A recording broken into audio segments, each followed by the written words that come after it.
and welcome to my channel, Fred Makes Things, and our quilt update video for March of 2024.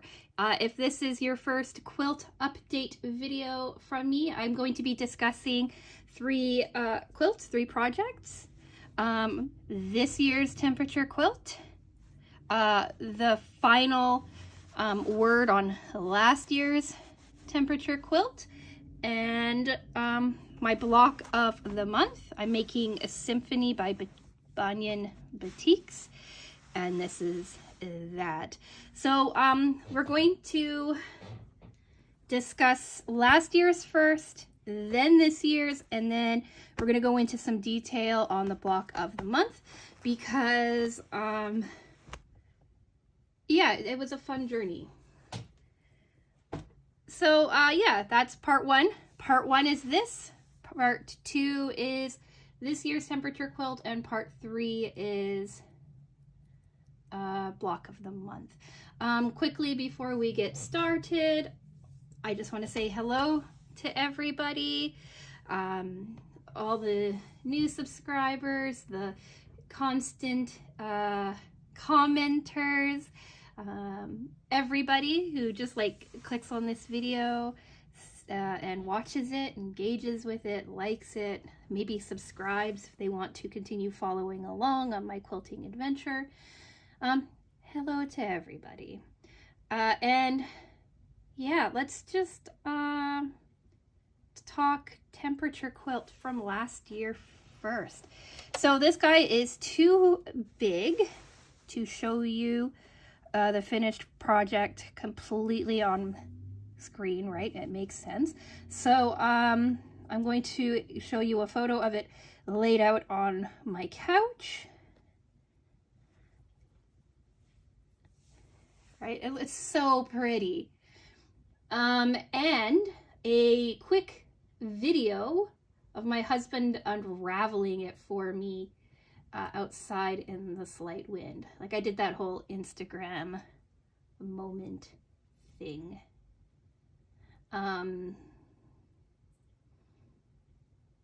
Yeah. So I think it's beautiful and I'm so happy with how it turned out. So why am I talking about it today? Well, I promised that when it came back from the long armors and I bound it, I would show it to you. So here it is. I did these really big, this is a really good idea, a big concentric circle spiral thing, and it looks like the long arm lady did it in a light purple thread. It's not folded very well because I wanted to get it up for you.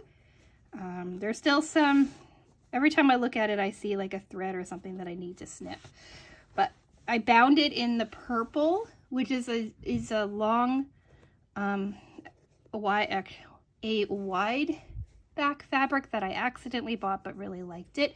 It's a dark purple and it's on the backing as well. Look how pretty is that. I really took my time with binding. You can see how nicely the edges are right on the back. It's nice and clean, and I used the purple thread, or the royal bluey purple thread that we got in February Sewers Club box as my thread for this, and I think it just turned out so beautiful. We did end up losing some of our points on our flying geese, but we all knew that was going to happen, and like I'm okay with that. Right, it's just for me, this quilt. It's my first quilt top. It's my first real quilting creation, so I think it kind of goes with the whole make it up as I go along kind of story. So yeah, you're gonna see this if you follow me on Instagram. You will see that I have, or I will be posting today, my husband doing that unravel video, because that makes me a real quilter, right? But yeah, I just wanted to share with you the finished project. I said I would, and I did. It took me 2.5 hours to bind it. Here's the binding. I made it myself, right? And I made sure to really give it a good press. And I belong to this Facebook group called Sewing/Quilting Room Organization or something like that. Just full of ladies talking about how they organize their sewing rooms. And someone said, oh, they use their old spools to wind their binding so that it doesn't get in a mess. So that's what I did. I grabbed an old white thread spool that I had kicking around, ironed it, and then wound it. So I just wanted to share that with you. I thought that was really cool. So yeah, how pretty. Oh, those jewel tones, they just speak to me. Absolutely in love. If you're wondering about the pattern, I made it up myself. You can go back into the playlist that will be at the end of the video if you want to take a look and see how I talked about that. I've talked about them in previous videos. I think even my preparing to make a temperature quilt video, the very first one, talked about how I was planning on putting this together. So yeah, I'm so happy with it.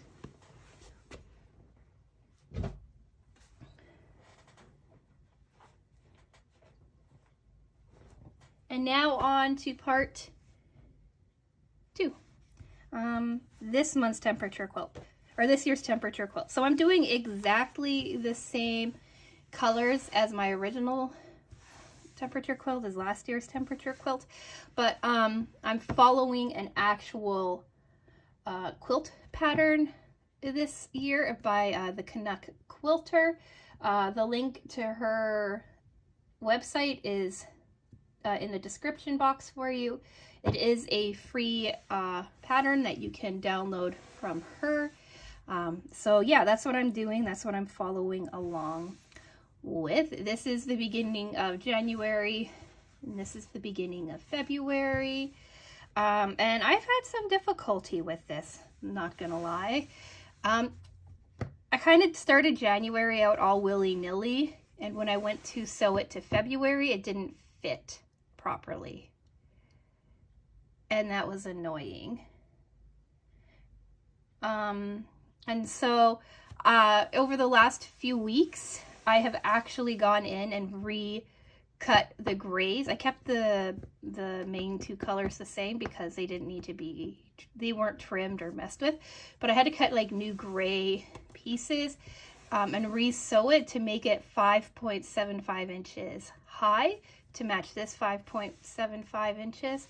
And I needed to make sure that I did more of a scant seam allowance so that January and February's lines matched up better. There's some puckering and there's a lot I need to trim, but I think it turned out pretty cool, them coming together. Right, and I really like, actually I shouldn't say that. I'm not sure if I like the way that this is blank here and then this carries on, because this right 29, 30, 31. But I think it turned out pretty, it's looking pretty cool. These really dark blues are the coldest that we've gotten, and this pinky fuchsia color is the warmest that we've gotten so far. And you can see we are very much in this 1 to 5 degree temperature ratio. I don't know what that is in Fahrenheit. That is a Celsius number, but yeah, I think it looks pretty cool. So that's what it looks like sewn together after struggling with it. And then this is this month up until Sunday. So it's interesting that all 3 months we start in the same temperature number range for the high, and then we've gotten into the 20s already with this pink one. So yeah, this is up to Sunday. Monday, which was yesterday, when I was finishing this up yesterday, Mondays, I don't like to do the day of until the day after, so like I wouldn't have done Mondays until Tuesday. Wait, was I sewing? I did sew yesterday. I don't know. I don't know why I missed Monday, but I did. I spent 8.5 hours sewing yesterday. So, I don't know why I didn't do Mondays, because I did this on Tuesday, but I didn't. So I need to do Monday, Tuesday, and Wednesday. I'm 3 days behind. Well, 2 days behind. So yeah, that is this month's Temperature Quilt so far. And I'm really looking forward to seeing how like the colors line up. Like, I think that's gonna look so cool when it's all together.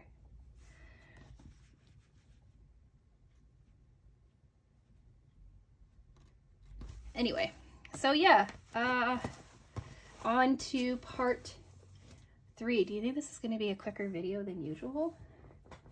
Could be. So, this is the quilt that we're doing. Symphony by Batik. We're on our 3rd block of the month. I got the neutral colorway. I'm usually drawn to all the bright colors and stuff, but I tend to fill my home more with neutral tones. So that, and I also knew that, right, with my temperature quilts and stuff being jewel toned, I thought maybe going something a little more easygoing would be nice. So we have already made the square in square. That was January's. We did the pinwheel last month. You can go to my previous updates for this year if you want to see me talk about those. And today we're doing block 3, the Lemoyne star, I'm guessing.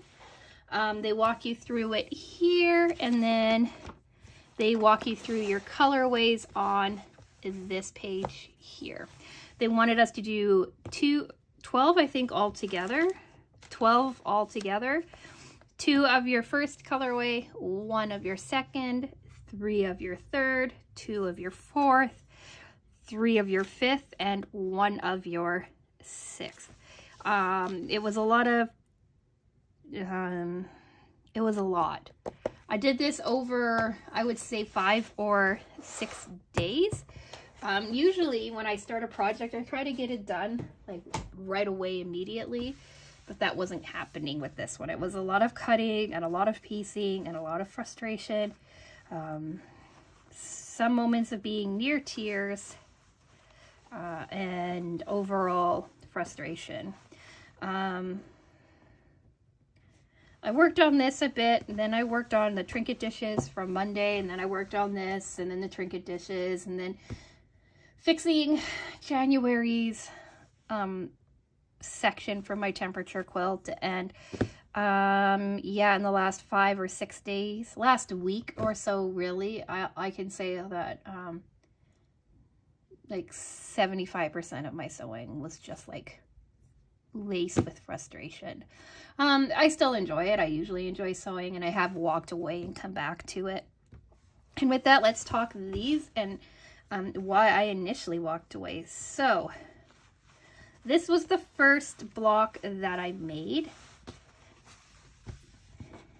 and I went into it just assuming everything was going to come together beautifully, but it didn't. As you can see, it is a mess, an absolute mess.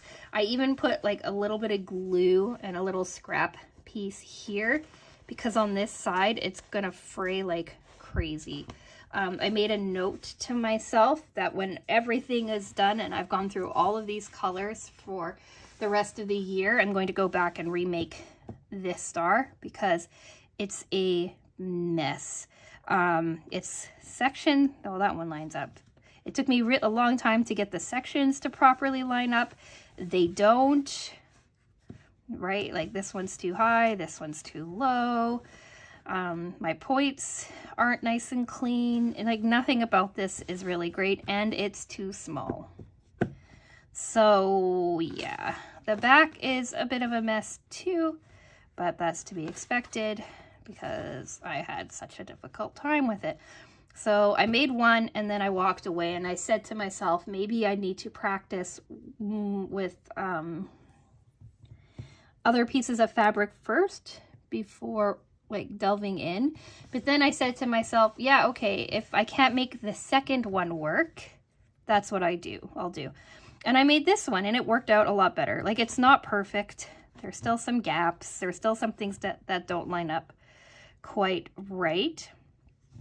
But overall, I think that this one looks a lot better than my first attempt. So then I was like, okay, I'll just keep on going then. So this is block 3A, and as I show them to you, they're in order. Then this is block 3B.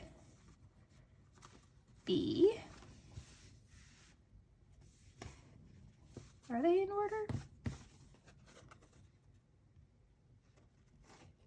It says 3B. Yeah, okay. So, not all of them line up as nicely as that first one or that second one, but this is like a glaring issue. It's the same on that side actually. There. But I wasn't having as difficult a time with them. You can see the backs are a lot cleaner. So this is 3B. 3C.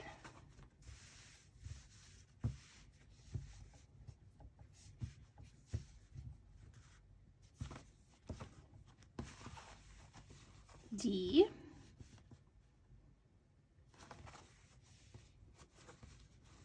E. I think this is my favorite color story or colorway.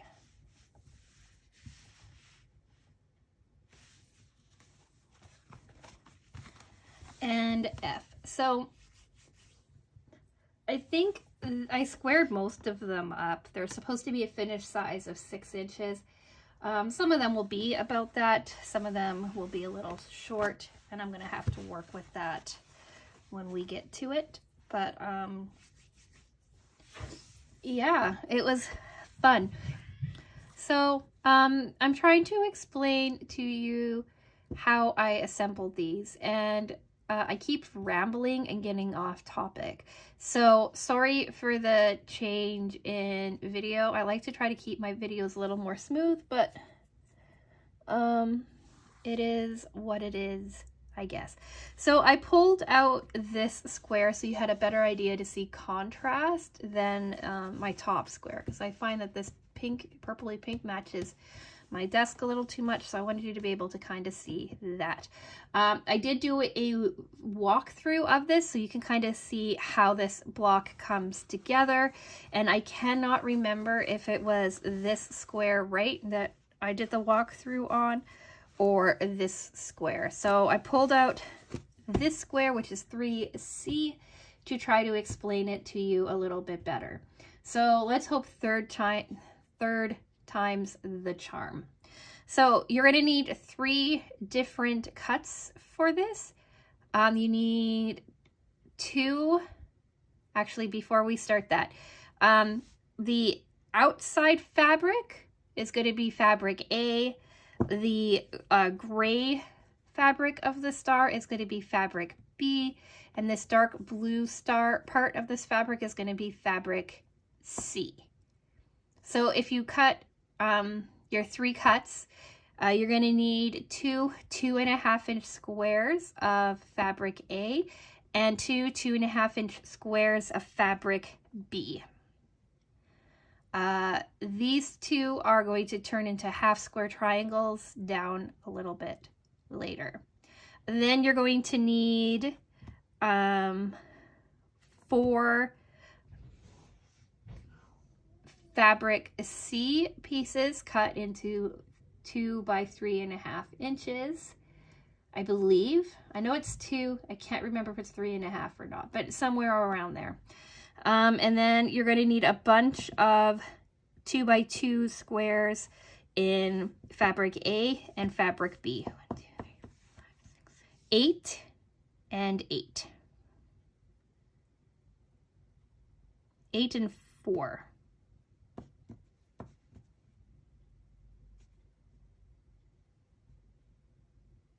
8 and 8. 8 and 4. I don't remember. Anyway, first off, you're going to do your half square triangles, and that is sewing fabric A and fabric B together on the diagonal corner to corner, well, marking corner to corner, and then sewing a 1/4 inch out on each side to create 2 squares out of like the fabric. You're going to cut them apart, right? Cut down your diagonal, iron them open, trim them down to 2 by 2 inch squares, and then attach them to a 2 by 2 square of fabric A. And that's how you get this portion here, this top portion of the block. And then and then you're going to make your second portion of the block, and you're going to take your yeah, are you done terrorizing Star? If you hear like lots of growling and hissing, that's just Susie ambushing Star. Nobody's getting hurt. Star's just noisy, really, and I think Susie takes pleasure in it. Anyway, so you're going to take your blue rectangle. You're going to attach fabric A to the top of the rectangle, going down in a diagonal right down to left on all 4 of your pieces, and then you're going to do the same with fabric B on the bottom, sewing them at the same diagonal, because you're not turning these into flying geese, you're turning them into whatever this connector thing is. Gonna iron them all open, and then you have your 2 pieces of your block, and then you're going to sew your 2 pieces together, sew those 2 pieces together to make 2 big pieces, and then sew your 2 big pieces together to make the star. Hopefully with the photos that makes more sense, and that is the least rambly I think I'm going to be today. So once I got the hang of it, they went by a little bit quicker, but still this did take me probably 3 days of concentrating on it, and each star probably took me about 15 minutes to put together. I would say 20 minutes to put together because of the trimming and the lining things up and the things like that. And the key I found, it's not perfect, they're not perfect by far, but the key I found to making sure that they all kind of came together smoothly is to be matching my bottom pieces together. So like with this pink one here, this was the second attempt, I made sure that this seam here, like if this is a block, because it is, I made sure that they attached here. And when I did that, this here lined up really well. And it's like that on each one. The points lined up really well right here when I made sure to match the bottom of the seam. Then when I attached these 2 together, these 2 together, again, I made sure that this bottom section lined up. These did not line up as well as they should have, but I made sure the bottom lined up. And then when I attached them all together, I made sure that my center seam lined up. And like I said, they're not perfect, and I may end up going back and redoing them if I can get better at it. But this is what I have now. And I think that's it for this video. Are you making a quilt? Do you have progress you'd like to share? I don't know if I have any emails that came in to share this month.